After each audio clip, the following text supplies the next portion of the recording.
Hey, everybody. Welcome to another episode of Crimes, Killers, Cults. Oh, and beer. I forgot to do that again. I'm not good at this, man. Beer. Well, we're going to see how good I am at it because, I mean, for the last two episodes that were out was me doing solo like you, and you're much better at that than I am. It just takes practice, you know. Yeah. Anyway, I'm Bill, and my guest I'm Kevin. There we go. I'm not used to the co-host thing. I'm not used to talking to another person. Oh, no worries. Kevin is probably the most prolific guest that I've ever had on the studio. It would be him, followed by Murder Matt from Murder Coaster. I don't know, man. You had Jody Plachey on here, so, I mean, he's pretty rad. I met... Well... Oh, podcaster. Okay, I see. Well, no. I mean, prolific as far as, like, how many times you've been on. Oh, okay. Nobody else has been on here more than you have. At one point in time, I'd been on more episodes of your show than I had been of mine, so... This is true. Back before I actually started History Goon Up, I was like... I'd been on here like 5 or 6 times, and I'm like, dude, I haven't even recorded an episode of my own show yet. Yeah. I got to get my shit together and start recording. All my listeners are going to your... Like, where's this podcast? And yeah. I don't see it. We started plugging it in like November, and then I finally dropped it in March the following year, where it's like, oh yeah, whoops. Sorry. I forgot. Damn it, I forgot to do this. Yeah. I'm going to try to get back in the habit of doing that in the intro again. Okay. You want to restart? Nah. Okay. So, anyway, the show is back. And I'm sure you guys have all been wondering what the hell has been going on, what's happening. And I think I'm just going to do, for that, I think I'm going to, with Sandra, I'm just going to do like a special 2025 wrap-up. Because 2025 has been a very hectic year for the podcast and for me, personally. You gonna tell them about the time you spent in prison for smuggling hamsters or whatever it was?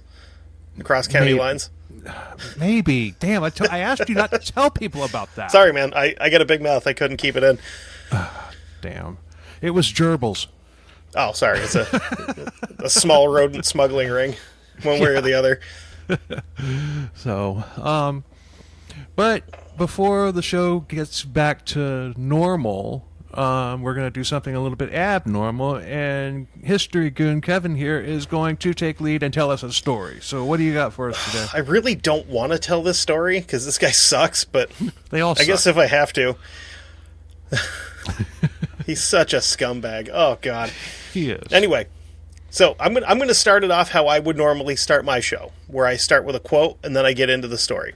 Sounds good. There is no one who knows me, or who has ever known me, who knows anything about me, really. They're going to tell you something that does not line up with anything I tell you because I'm two different people, basically. My name is Kevin, and welcome to Crime, Killers, Cults, and Beer.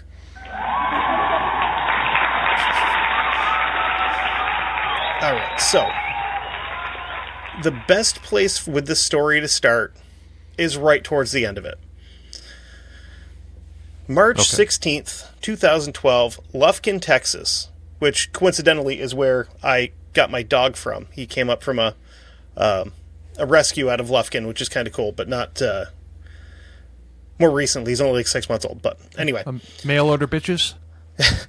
Yeah, one of my friends runs a dog rescue up here where like 90% of the dogs she gets come out of like kill shelters in Texas and Oklahoma. She brings them up here, gets them rehabilitated, gets them all like situated with other dogs and shots and all that stuff, and then adopts them out. That's awesome. Does very good work. I couldn't do it personally. I'd get attached too quickly and be like, I have 47 dogs now. All right.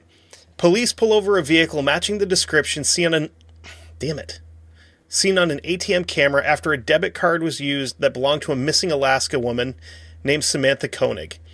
After being questioned on his connection to the missing woman, he decided to tell them exactly what happened to an innocent 18-year-old woman who was working in a coffee shack. So now let's get to the beginning of the story of this monster.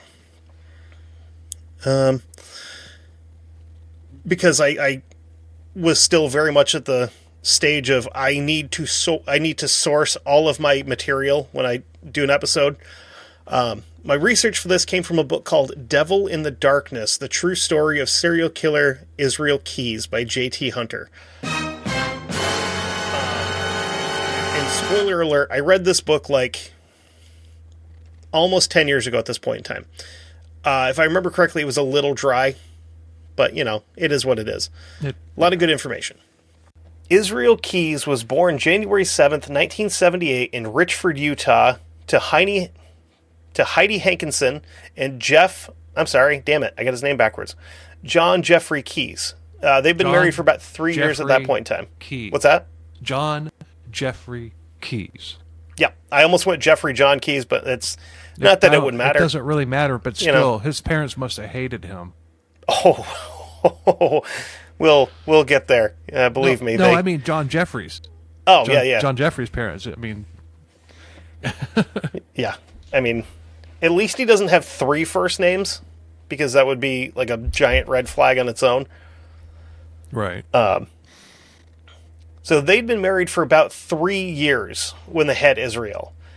His father was a maintenance man, and like many other Mormon families in Utah, they gave some of their children names from the Bible. Hence, Israel, obviously. Israel was the second oldest of the 9, but the oldest son. There were 5 girls total, 4 boys total. The name Israel means he who prevails with God or he who struggles with God. In his case, it's probably the second one. I don't think he really struggled with God. I think it was more like he just gave God the finger. Because he struggled there for a while before he decided to. He's pretty. God's pretty specific about that "thou shalt not kill" thing. Right. He definitely struggled with him before that, though, and then decided, like, you're not for me. I don't think. I think we should see other people, kind of, and gave God the whole "it's not you, it's me" thing. I need to work on myself. Well, and then God says, "Well, I've got this other buddy that I'll just send you. Yeah. Look him up." Large, red skin, black horns. Perhaps you've heard of him. Right. Tail. I lost my spot here. When Israel was a small boy, the family moved to Colville, Washington. It was a very small town, less than 5,000 people. They lived in a small cabin and had a wood stove and no electricity. The children were homeschooled, and their family started attending a Christian identity church named the Ark that was known to have some racist and anti-Semitic views. Oh, they're culty, too. Yeah. Oh, yeah. His family is very culty when they get into it. Well, that whole Christian identity thing is culty as well. Isn't that what James Hetfield was raised in? I was just going to say that he was raised in that, and I'm sure they're really proud of him. Was it his brother or one of his other siblings or whatever that got sick and died because they couldn't take them to a hospital? Or was it his mom?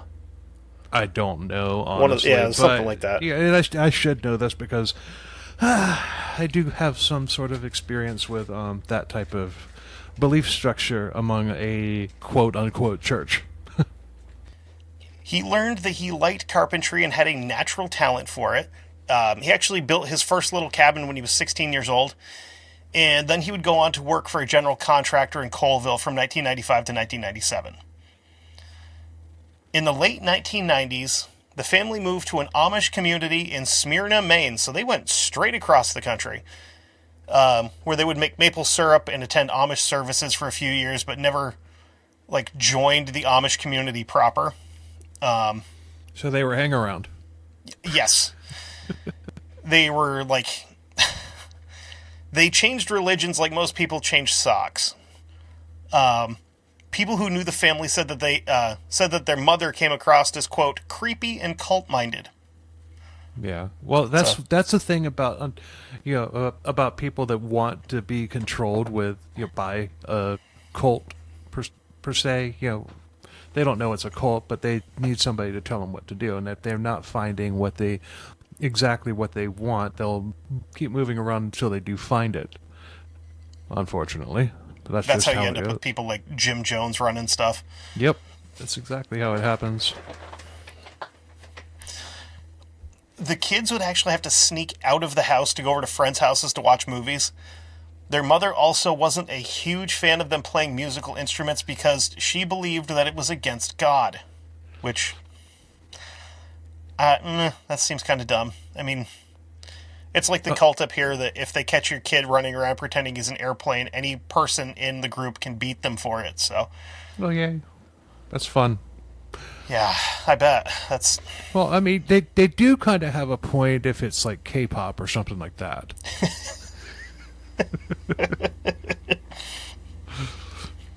One more sea shanty out of you, and you're getting the belt.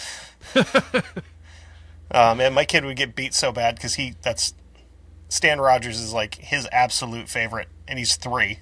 Like, definitely my kid. My daughter loves the K-pop. Loves it. I can't do it, man. No. I've worked with people that listen to it, and I'm like, I can't do it. No, me either.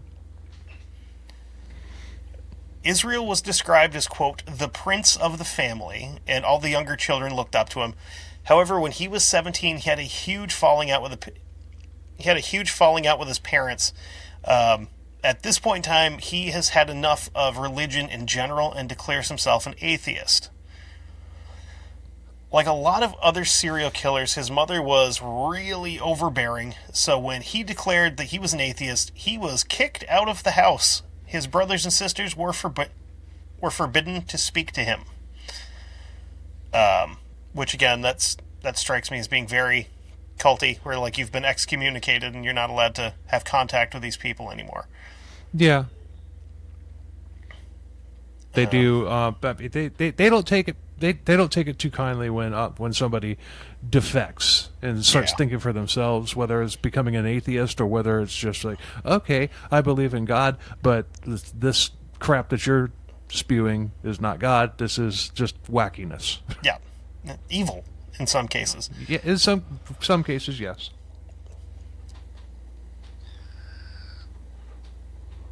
Okay, I was just giving it a second for shits and kicks. I really barely heard that with that microphone because I know you mentioned that the other day. Yeah, it was barely noticeable. Well, I'm gonna try and keep blowing it away, away from the mic. No, what I'm saying, I didn't even hear like I barely heard the like inhale on it. So I think people will quit bitching about that. Hopefully. But they'll find something else to bitch about, like they don't like your hat or something. Right. I'm growing my hair long. And welcome to the internet. Everybody hates you for absolutely no reason. And it's still I can't do anything with it just yet. So hence the hat. Yep. It's that weird stage where if you don't have something on it, you're constantly going like this to keep it out of your face. No, I look like I French kissed an electrical outlet.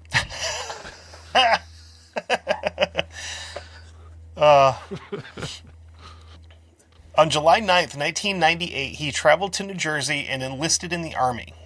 From there, he would be stationed at Fort Lewis near Tacoma, Washington, and then he'd go to Fort Hood in Texas, which I don't believe it's Fort Hood anymore. I'm pretty sure it is Fort... Yeah, they did change it. Cavacos, I think. I'm pretty sure.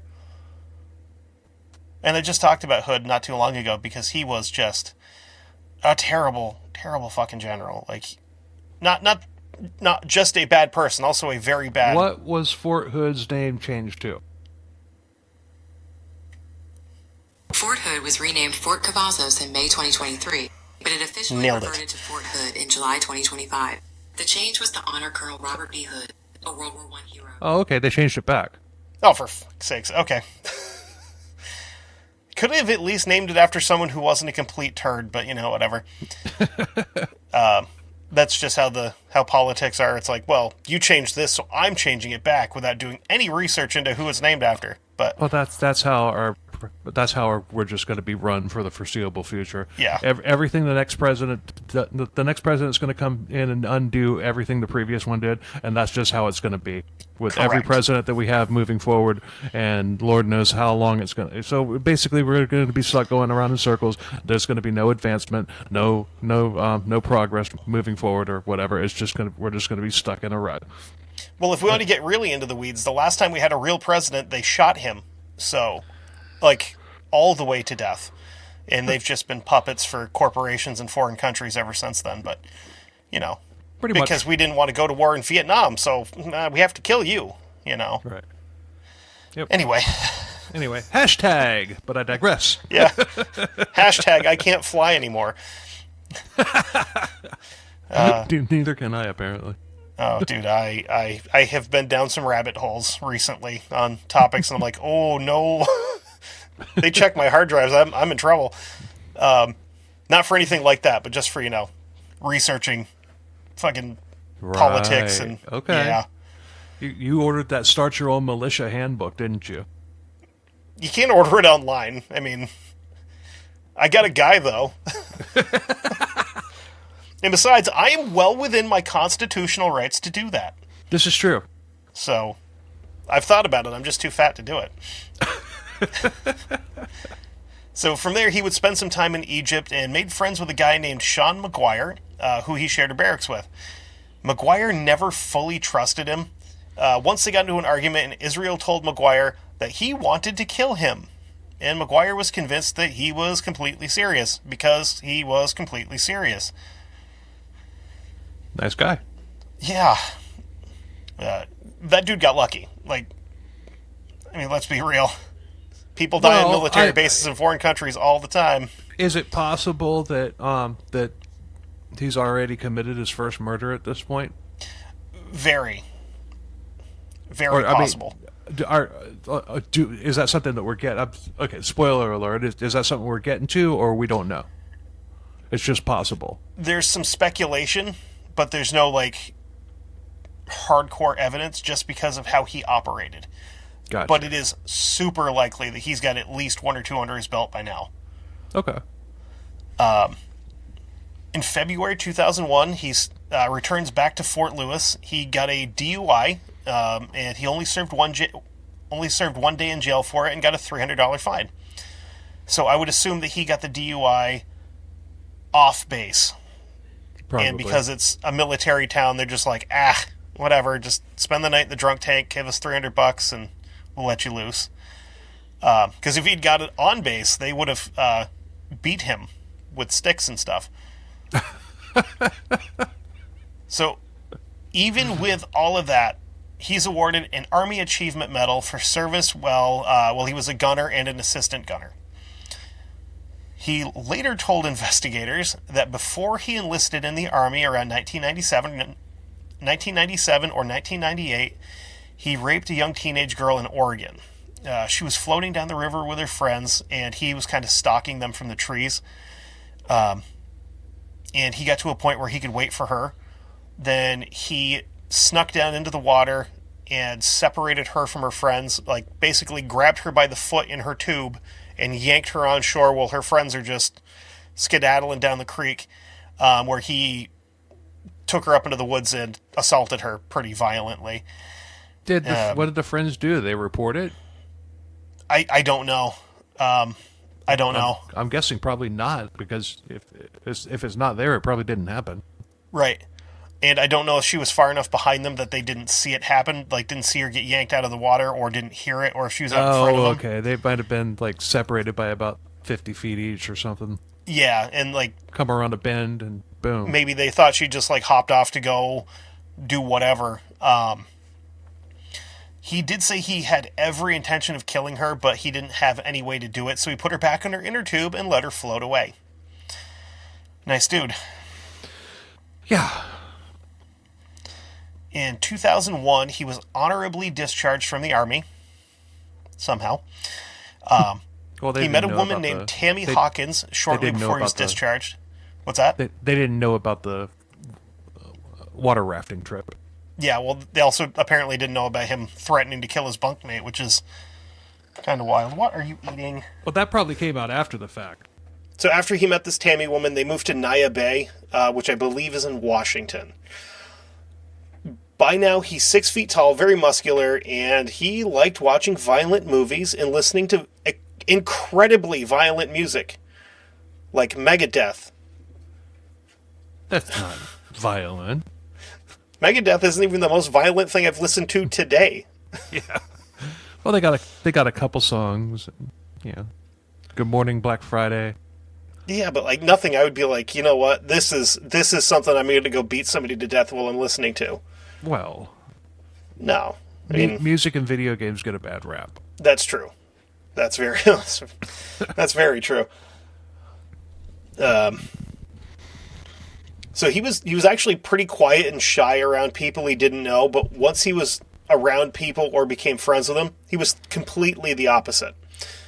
Well, out there, he worked for the Parks and Recreations Department and did some construction work on the side, which that's going to be a reoccurring thing because that's his main line of business that he's in, other than killing people, is doing construction. Right. The members of his community said he was a nice and respectable person and that he was always helping people.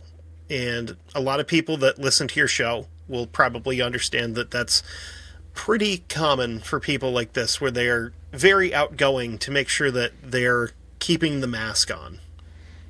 Unless you're BTK. And then you're just killing girls' dogs because they won't let you in the house. Right. You know, what a douche. During his childhood and teenage years, he became friends with the neighbors, the Kehoe family. More importantly,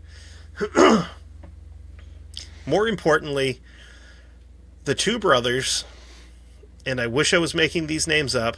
Oh boy. Chevy and Cheyenne Kehoe. It's not Chevy, it's Chevy. I wonder where she was conceived. They were these. I'm assuming these are trailer park people. Yeah. What kind of car do they have? They have a Chevy. They have a Chevy.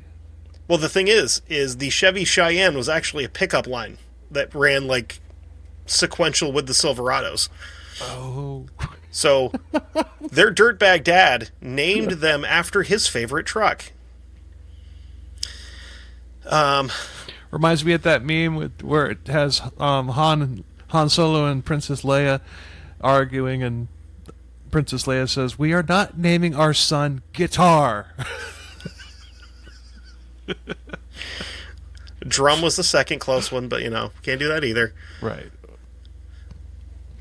We'll name him after that one guy. What was his name? Oboe something. Not naming our son Oboe Solo. Oboe Solo.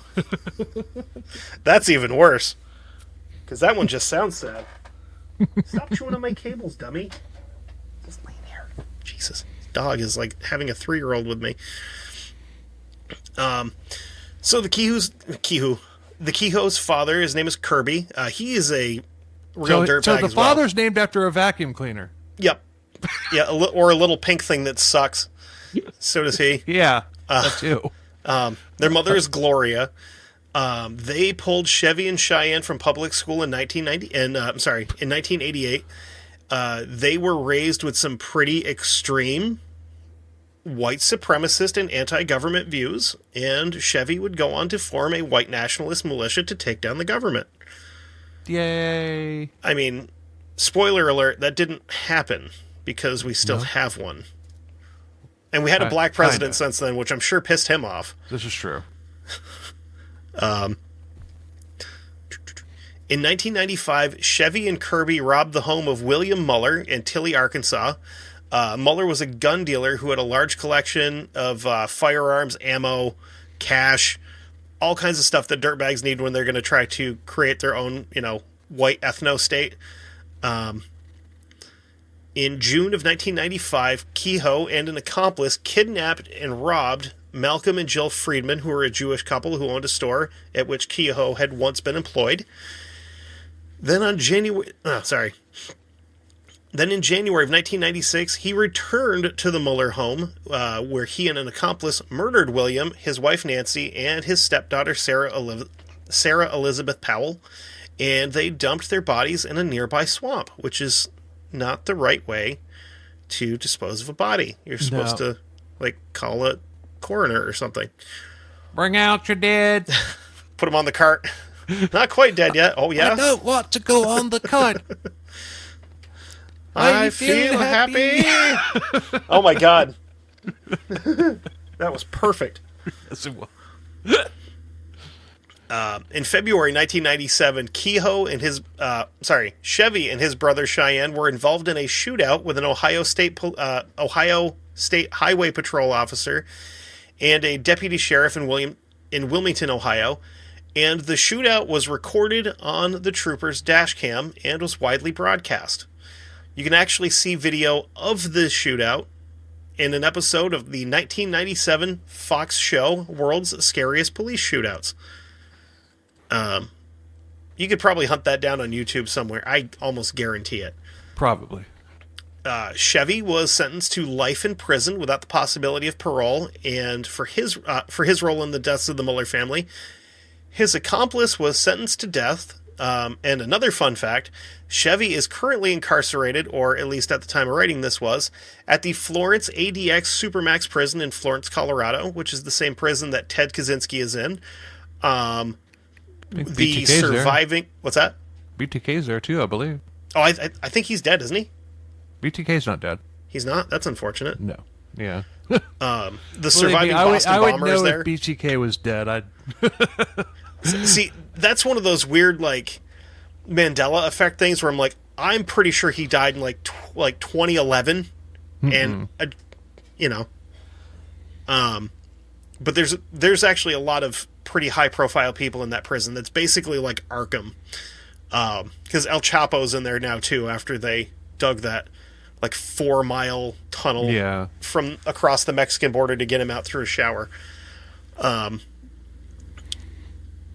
So, I don't know. You could say that maybe growing up next to a family of, like, white supremacists and weirdos like that may have had some influence on him, but who knows? I don't really know. And I don't think so because he didn't target specifically people of color for any reason. He was just equal opportunity. He just liked killing. He would kill anybody. Right. And it wouldn't even be... He didn't have a type. His type was heartbeat. Yes. Breathing nearby. And well, no, not even nearby. That's true. Yeah, I mean, that was one opportunity. Thing. Yeah.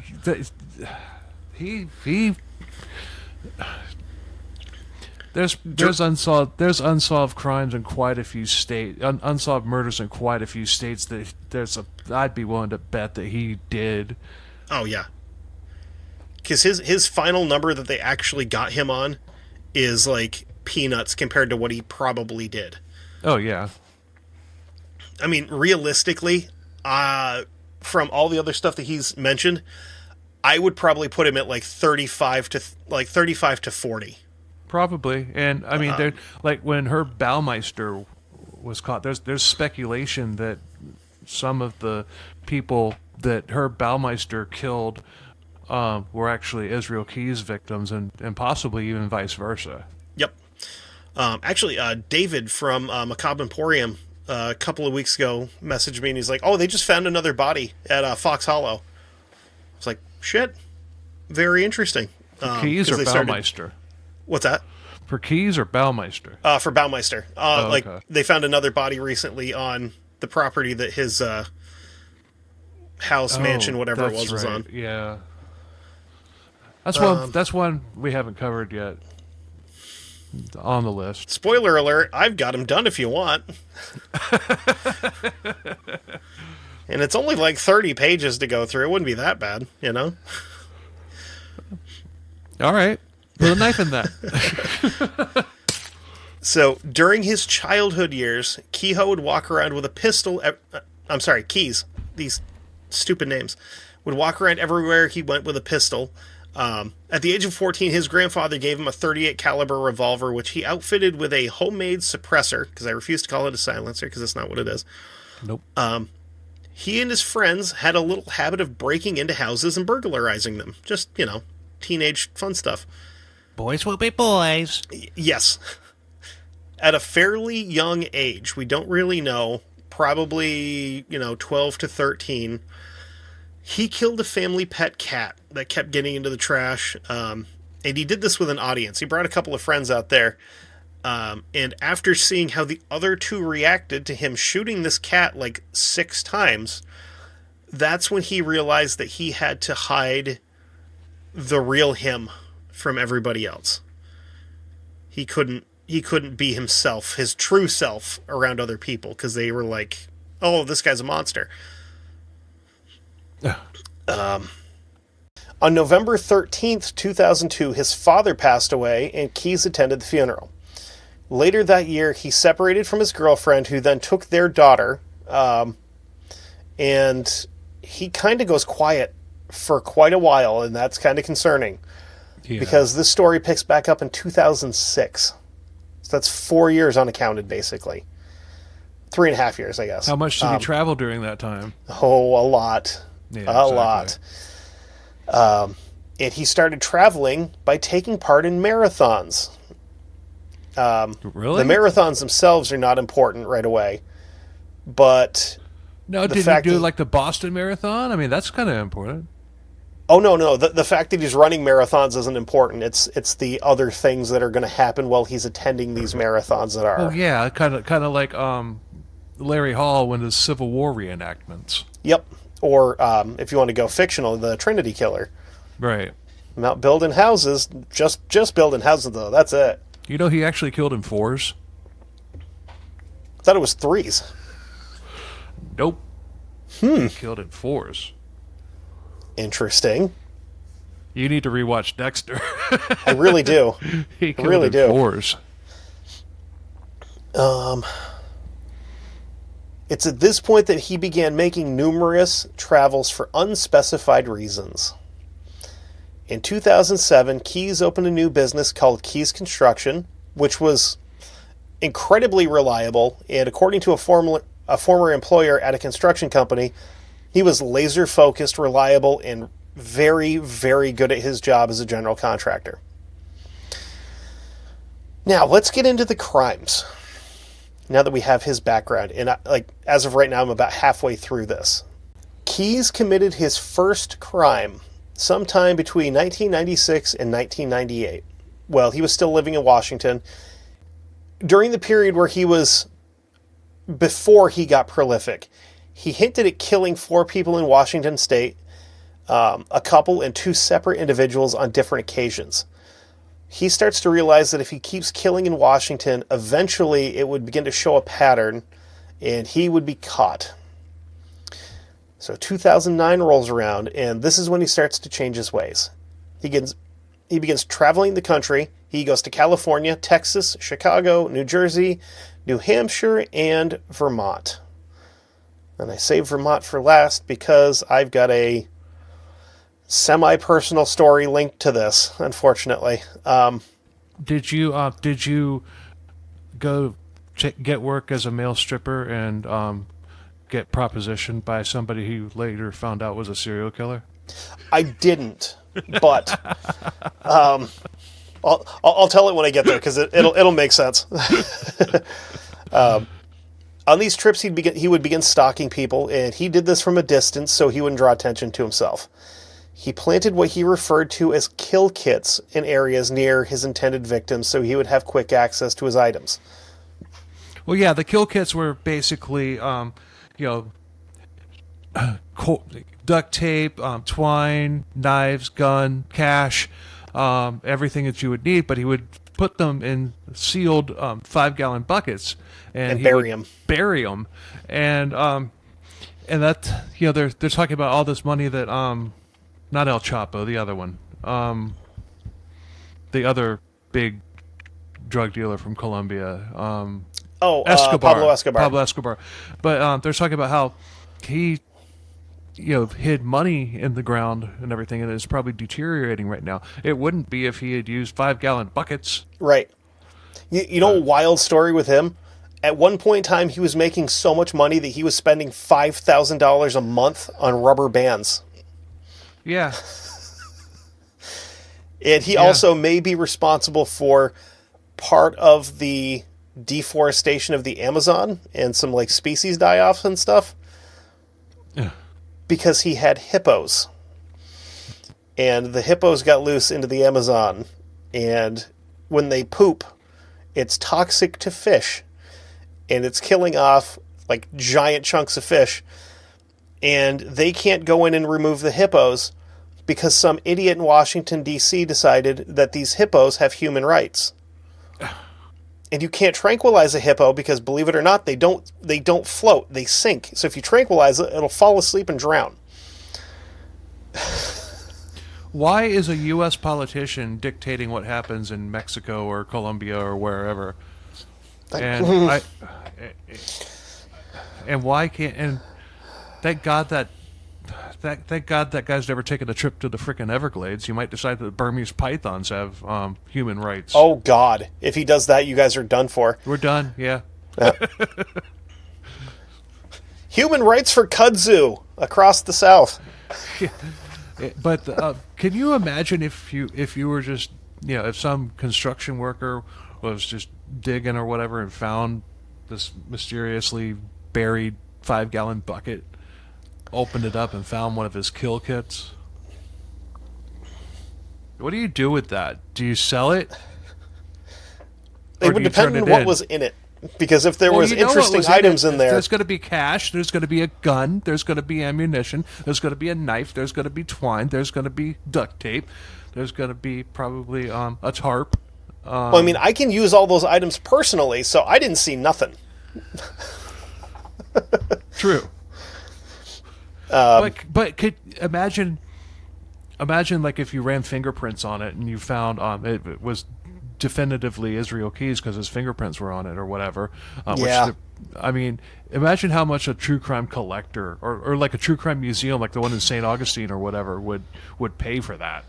A lot. Yeah. Like, hey, here you go.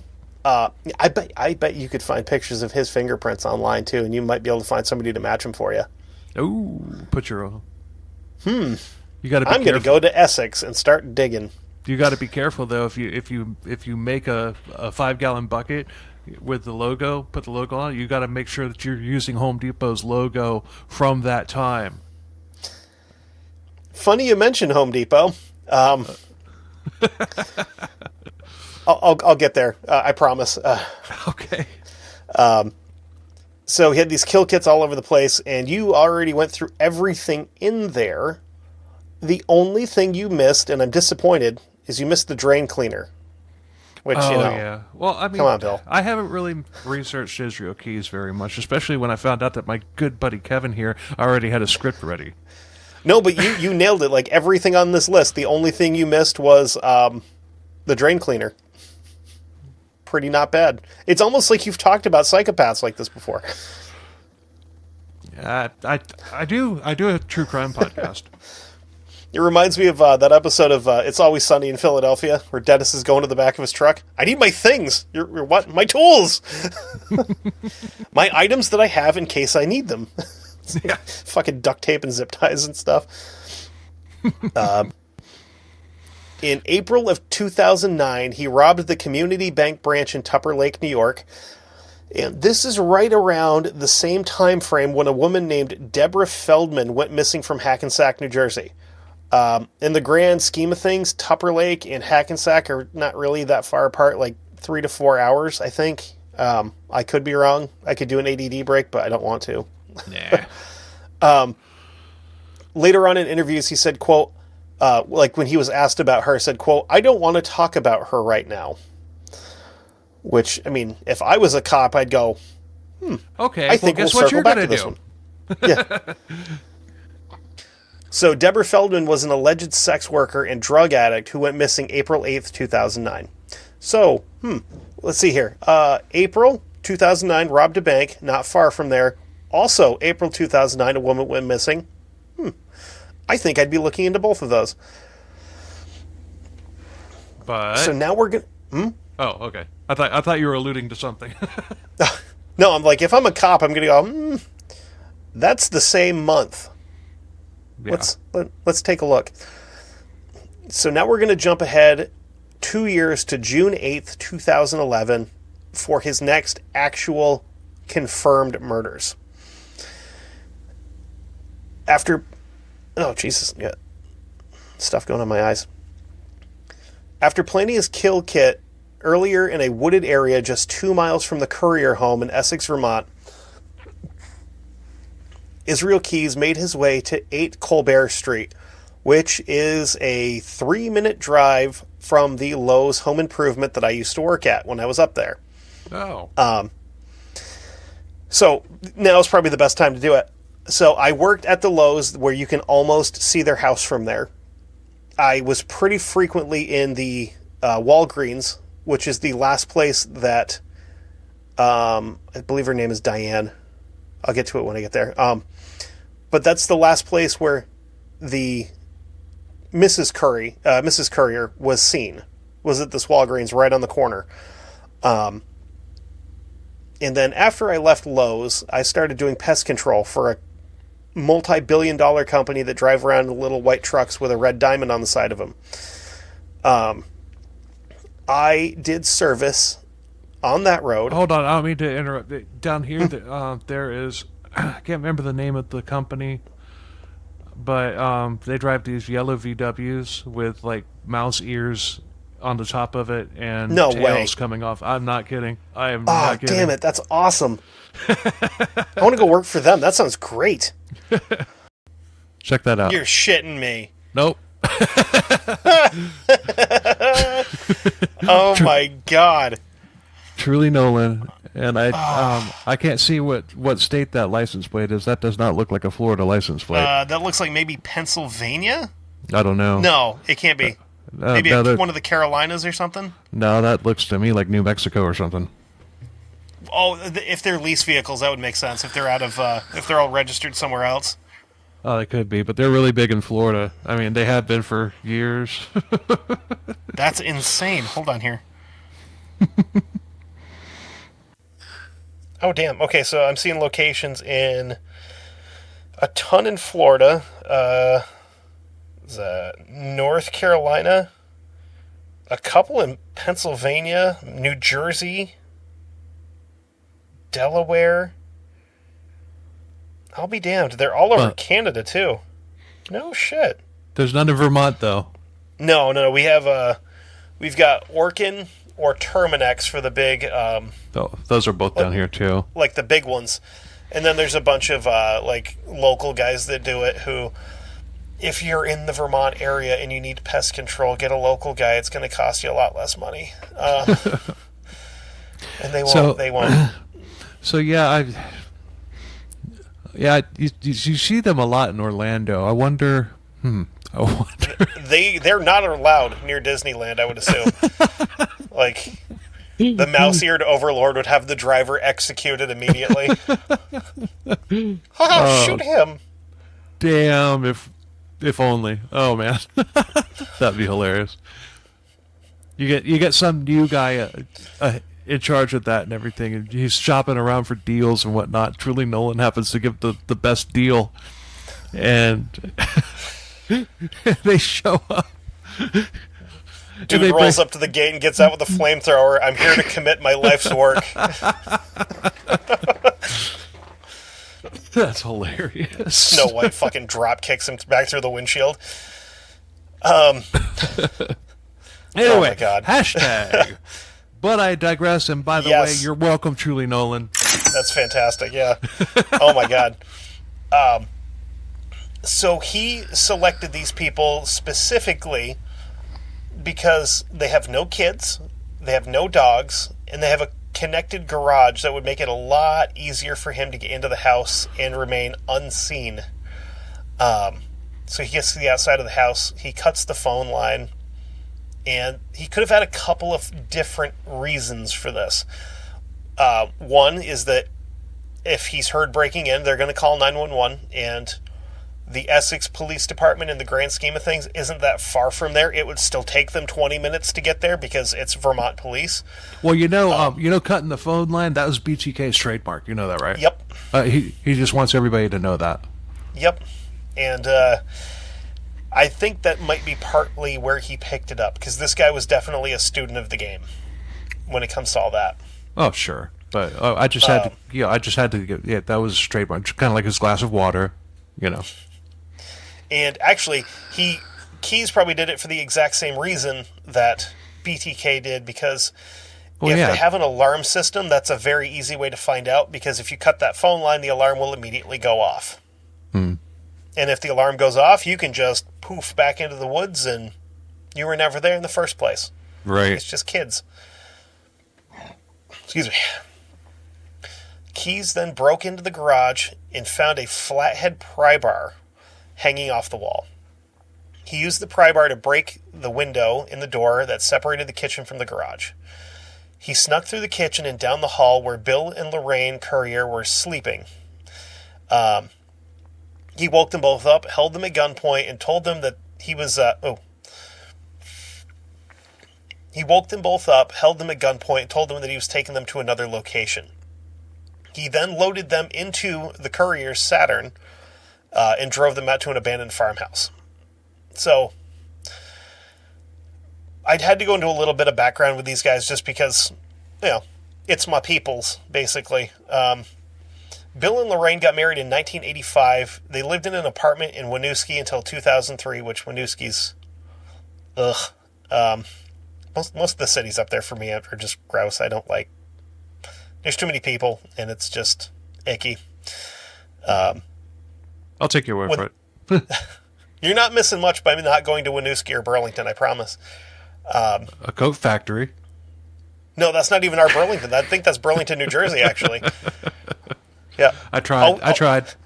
All we have up here are furniture stores named for a Revolutionary War alcoholic that didn't do anything. Ethan Allen? Yep. No, he was sleeping off a pretty hefty hangover in the boat while his brother and one of their buddies were in there nailing powdered wigs to the walls. So, in 2003, they bought their home in Essex. Bill joined the Army straight out of high school, where he served as a fireman and radio operator. He served for 4 years, from 1980 to 1984 as active duty, and then another 2 years as a reservist. He was honorably discharged in 1986. The Couriers were known by their neighbors to be quiet, polite people that often hosted family gatherings at their house because they had an in-ground pool, and it was the nice place. Bill worked at UVM as a caretaker for test animals, where he had been since 1986. So he's doing a nice thing. And then... Is he really? Yeah, he's like cleaning out like rabbit cages and stuff. For test animals? Well, yeah, I mean... At least he's not up there strangling them like fucking BTK would have been, or... Well, no, somebody else is. His boss is. Right, exactly. Lorraine worked at Fletcher Allen Medical Center with Bill's sister, Diana. Now, let's go to the farmhouse, unfortunately. He forces Bill and Lorraine into the farmhouse at gunpoint. He tied Lorraine up and took Bill to the basement, where he zip-tied his hands behind his back into a chair. He then proceeds back up the stairs, where he would sexually assault Lorraine at least once. Bill is in the basement, again zip-tied to a chair, and he can hear his wife crying and screaming. Damn. He hulks the fuck out and breaks these zip ties. Damn. Like, he couldn't break the ones for his ankles, but he broke the ones around his wrists. That is not easy to do.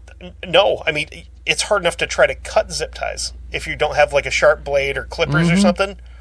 And he just, like, straight up ripped them apart, which, that's some desperation.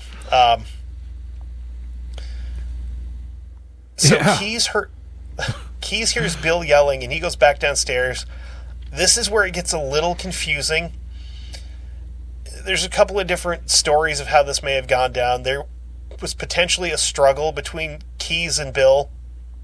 Some people say that Keyes just straight up shot him in the head as soon as he saw him. There was another story where Bill, like, cracked him in the ribs or something with a piece of wood and then he got shot. It doesn't matter. What matters here is this man is dead for absolutely no reason. You're right. Keyes then returned upstairs to finish what he had started with Lorraine. Once he's done, he brought her down to the basement and laid her next to her dead husband and strangled her to death. He claims that he then covered them in drain cleaner and a plastic sheet. Then he threw a bunch of basement junk over the top of them and just left the house. This is where I personally call bullshit. He would go in on he would go into his FBI interviews to mention having dumped bodies in lakes in Washington and that woman that he potentially killed in Tupper Lake, New York, where it's a lake. He very easily could have thrown her there. I highly believe that, considering the biggest lake in New England is Lake Champlain, it's 15 to 20 minute drive from Essex, or if you want to go to the deeper point of the lake, down towards like Charlotte or Essex, New York, that's a 30-minute drive. I used to live just south of Charlotte. You can be from there to Essex in 45 minutes if you're taking your time. I personally think that they are in Lake Champlain somewhere. Probably. They'll never find them because the lake is pretty deep and the water is so murky that it would be an act of God if they ever found a body down there. Like there's shipwrecks in there from the Revolutionary War that they can't find because the water is so nasty and like not nasty but like cloudy like murky. Yeah. Put a few tons of oysters in there. Yeah, it'll be crystal clear in a couple days. It also doesn't help that there's a paper plant in Ticonderoga, New York, which is right on the lake. There you go. There it is. That's the problem. Oh, and then the city of Burlington accidentally, in giant air quotes, every couple years dumps about 600,000 or 700,000 gallons of waste water into the lake. Oh, there you go. I mean, It's just an accident. Paper mills make Anthony Sewell's house smell good. Oh God. You drive through that town in the summer if it's raining, and you can taste it through the air conditioning. Oh, I know. I mean, New Orleans. There's like 2 paper mills in the vicinity of the French Quarter, like within a couple miles. That's why it smells so bad. It's not people puking in the streets, although that does happen. It's not going to happen enough to make the whole place smell like that. It's the paper mills. Yeah, that shit like clings to the air. It's gnarly. On June 9th, after Lorraine didn't show up to work, Bill's sister called. She called UVM to ask Bill why Lorraine wasn't working. When she found out that Bill hadn't shown up to work that day either, she starts getting a little worried. Because that wasn't like either one of them. They were both extremely punctual and rarely called out of work. She then calls their home to check in on them. She obviously gets no answer because the phone lines are cut. Then she decides to drive by the house to see if they're all right. After driving past the house a couple of times, she called the Essex PD to have them do a welfare check on Bill and Lorraine, and they arrived about 45 minutes later. Because, again, it's a welfare check. It's not really an emergency. They're going to take their time getting there. Right. The police found all the doors locked and all the blinds drawn. An officer did get a glimpse through the kitchen window and saw glass on the floor, and the window in the kitchen door to the garage was smashed. Now suspecting that someone has forced their way into the house, they start a more thorough search of the home, where they notice the phone lines are cut outside, and it's cut like right below the junction box. When they entered the house, they found no sign of robbery or struggle. Bill's diabetes meds were in a shot glass on the counter where he put them every night so he could take them and grab a swig of water and, get his meds in him. Lorraine's glasses and contacts were still in the house, and she actually needed those to drive legally on her driver's license. Bill's wallet is still there.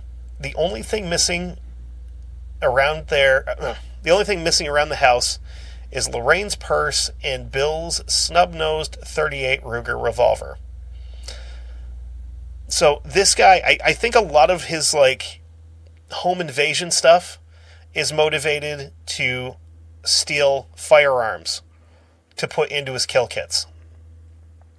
Because if you have a gun missing... Was there ever a kill kit found that had a victim's gun, a gun registered to a victim in it? I don't know if they ever like tied it back to anybody, but they definitely found kill kits with guns that had been reported missing. So I don't know if he had... If some of those had been just like break and enters when somebody wasn't home and just stole their pistol and like skedaddled or what. Well, they need to find out who those guns were registered to, and right. maybe and that's do not a wellness check. That's not a hard thing to do. I mean, no, just registered to Joe Schmidt on 123 Dandelion Lane, and okay, well that person's been missing since X amount of time, and okay, his gun was found here, so guess what? More than likely, Mr. Schmidt was killed by Israel Keys as well. Yep. Or I mean, that's the type of thing that, you know, like, it's not that hard. It's like Larry Hall. I mean, his victims. He only went down for two murders, but he's suspected of a lot more, and they just can't find him. Yep. When we covered that episode, Todd figured it out. The man owned a graveyard. He buried them in under existing graves, under a casket, or even just dug in and just dumped the body in on top of a casket and filled it back in. Oh my God, he could have killed so many fucking people. Yeah, he did. Yeah, he probably did. There's a lot of unsolved murders in that case too. And that those general areas. I mean, there's a lot of unsolved murders in there. It's like Ohio, Indiana, Illinois, that general area. Damn. And you know, the other thing that could happen with this whole gun thing that we're talking about, where they're finding them in the kill kits, there's some states where if he had stolen this firearm and then we find it in a barrel somewhere else and then we tie it back to this person, they can contact him and go, hey, did you ever report a missing handgun? I did. Okay, cool. And then they could have the cops show up and arrest you for not having it securely locked away.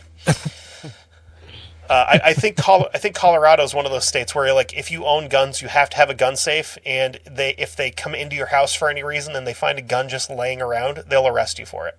Wow. Which, thankfully, Vermont's not like that, because it's like, no, it's fully not functional at all. I mean, it's totally a prop. That's fine. Yeah. Oh, yeah. Definitely. It's a full matching numbers all the way through the rifle, Russian-made Mosin Nagant prop. Right. That's a nice prop. Yes. Very nice. George Murdy, who is the lead investigator on the Courier case, contacted the Vermont State Police, the crime scene search team, which is a very strange name, to do a more extensive search of the house and kind of process it as a crime scene. June 11th, Murdy got a call that someone had seen a man driving the Courier's car.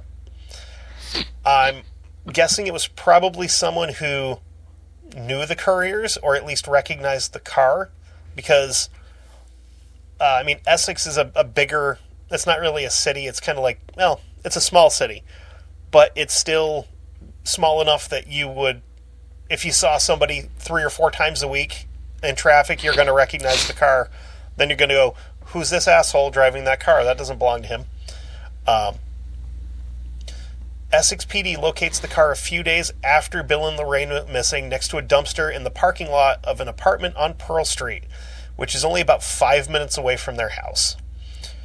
A quick look at the car, and police noticed the driver's seat was pushed all the way back, like a taller person had been driving it. And I mean, Saturns are pretty small cars.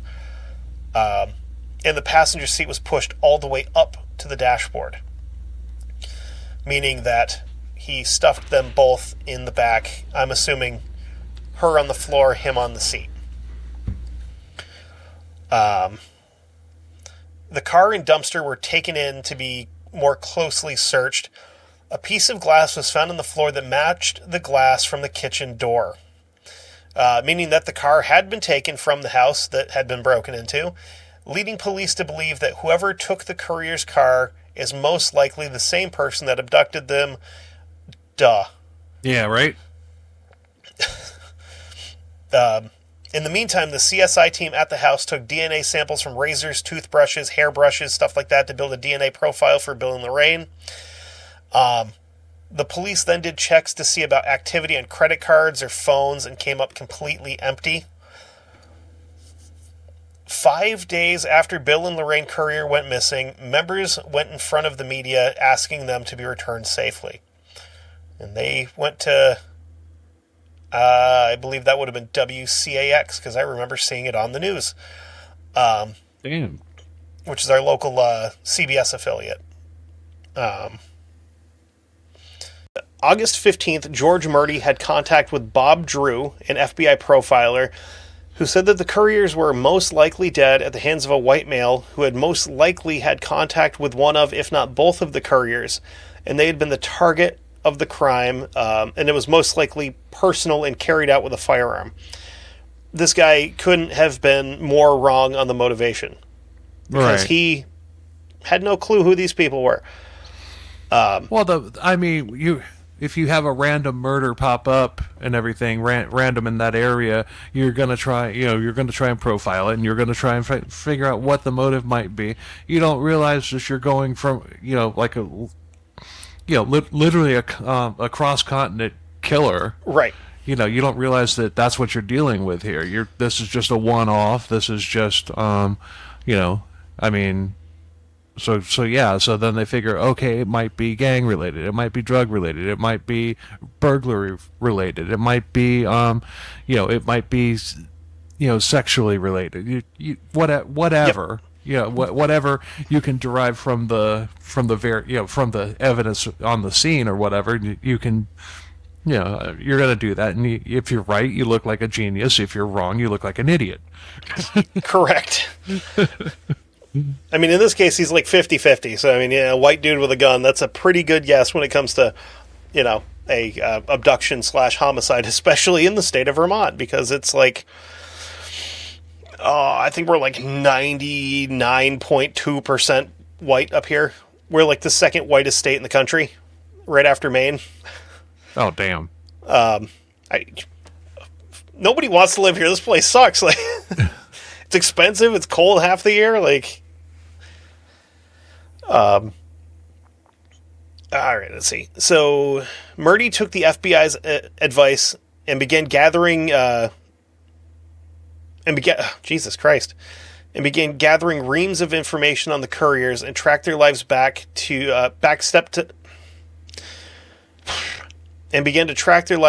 step by step until the beginning of 2011. After he was caught, Keyes told the FBI that he had taken the couriers. They informed Murdy that when Essex PD investigated the area, they found that the house had been bulldozed, and the remains of the building had been hauled off to a landfill. Investigators spent 8 weeks searching this landfill for human remains and found nothing. So do you think Keyes might have bulldozed the house? No. It was definitely something that had been listed for demolition anyway because it was unsafe. Oh, the farmhouse. Okay. Yeah. Oh no, okay. Their house is still there. Actually, I got confused for a second. It's been a long time since I've looked into Israel Keyes. So. Oh no, you're good. Actually, hold on. Let me. I'm going to take you down another rabbit hole that I do on my show. They're called ADD breaks. Do you have like a little jingle for that? Little... Oh yeah. I've got a whole spin up for it. I get this like old timey like TV interruption thing. It's like okay,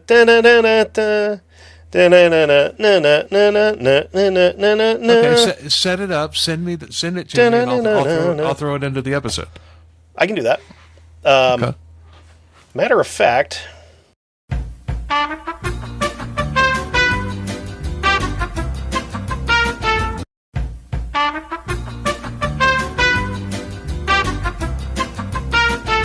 they've changed the address, but that's the house.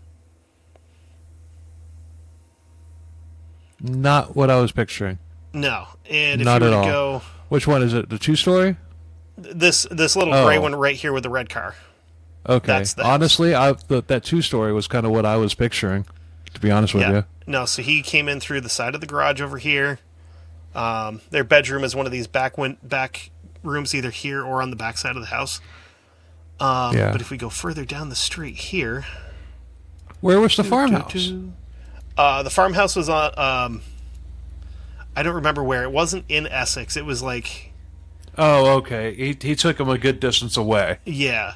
Okay. This house right here is one that I used to do service at. Oh boy, lucky you. So that's four doors down from there. Damn. Yep. But that I didn't start there until after all of this had happened. 2012, I was actually still living.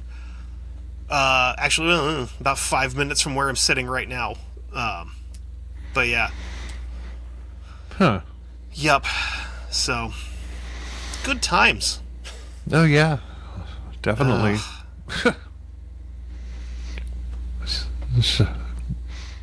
Where are we at? So that was the end of it. The next one would be getting into the Samantha Koenig murder. Okay, you know what? Let's go ahead and call it for this one. Yeah. We're over an hour. Sure. I'm kind of wanting to try and keep the episodes a little shorter. You know, so we could probably devote an entire episode on Koenig and what happened. His escapades through Texas and all that stuff and everything that happened to him. And, when he was in jail and whatnot. We could probably devote an entire episode for that. Absolutely, especially with even like I've got like 2 pages of information on Koenig, but the way that we'll go back and forth on it, that will definitely fill out a lot of time. Right. Because that one was fucking brutal. Yeah, it was. All right. Well, and by the way, people, if you're wanting to see what exactly we were talking about, you might want to go check out the YouTube page. Yes. And absolutely. on that YouTube page, you will see where I'm sitting now. My new studio looks a hell of a lot better than it did before. It really does, man. I'm very happy with seeing it. Like, you showed me the other night. It was like hell yeah, it looks great. I mean, it looked good, but just taking a video camera, taking a cell phone camera around the room or whatever, that looked good, but you don't really get the look of it until you actually see me sitting here. And oh my God, it looks freaking good. Exactly. Yeah, it's like I got a good feel for it, and I was like, this looks good. And then once I hopped on here, I was like, oh shit, this is really nice, because it's like you actually get to see how it's gonna look, and it's pretty good, man. I'm not gonna lie. Yeah, and I'm really happy with it. I'm like, when I sat down, when I sat your ass for it, Yeah, when I sat down and I turned on the. Turned on Riverside to see how it's going to look. I was just like, holy crap, this looks good.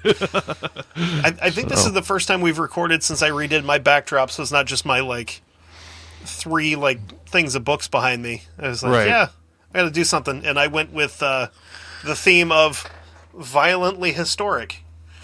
Well, it works, because you're history goon. Exactly. I got my Mosin. I've got a replica cavalry saber from the Mexican-American War. I got my grandfather's shadow box with his flag from when he served in the military. Very cool. And I got my Green Mountain Boys flag over here because I have to have that. That's required for somebody like me.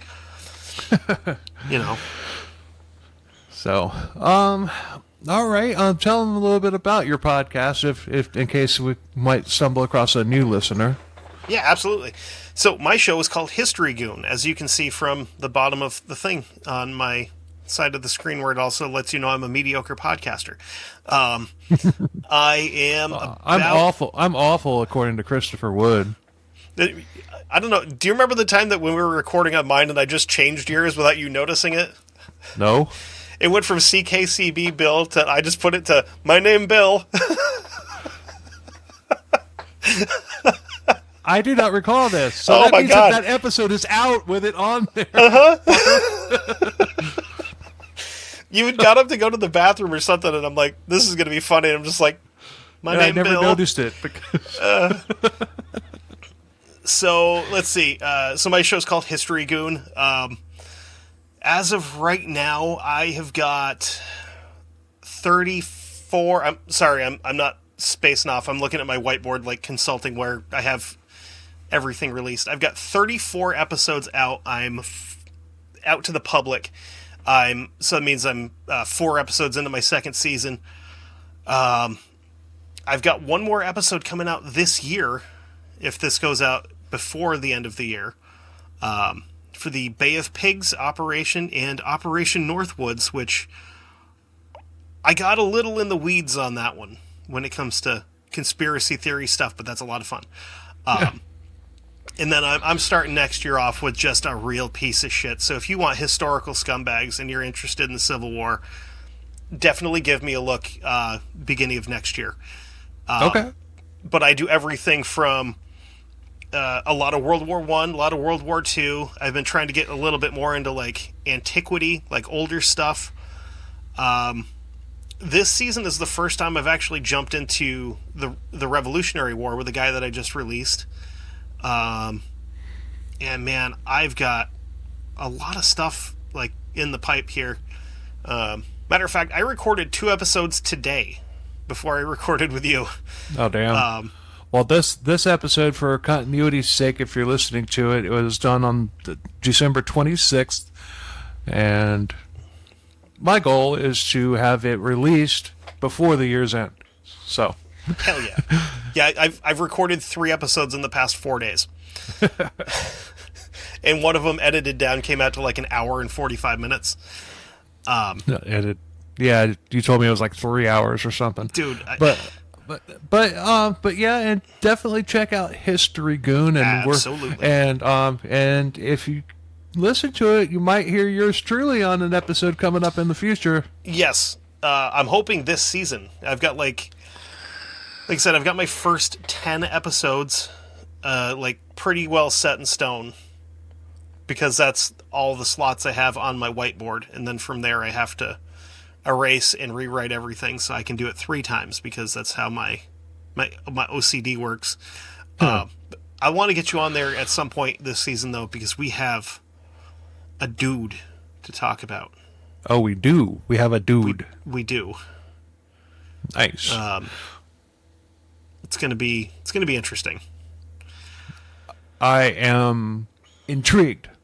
Yes. So, all right. Well, thanks a lot for listening. We are glad to be back, and we are gonna stay back and everything. And the show ain't going anywhere. You thought that you were rid of us, but no, we're back, baby. So. Like I said in the first episode of my new season, much like a bad penny or herpes, I'm back.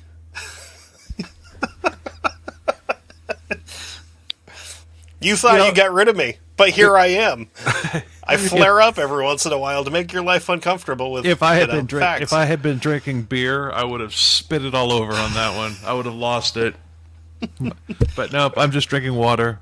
Good. Hey, I'm getting into the hard stuff myself. I got a holiday creamy vanilla Coke, which is all right. But then, I mean, I've been designer cocaine. Yes. Thought. I wish these guys would sponsor me for the amount of money that I spend on their products regularly. But anyway, thanks a lot for listening. We appreciate the hell out of it. Check out our socials. Check out our YouTube page. Check out History Goon's socials. Check out his YouTube page. And until next week when we wrap up his real keys, later. Bye-bye.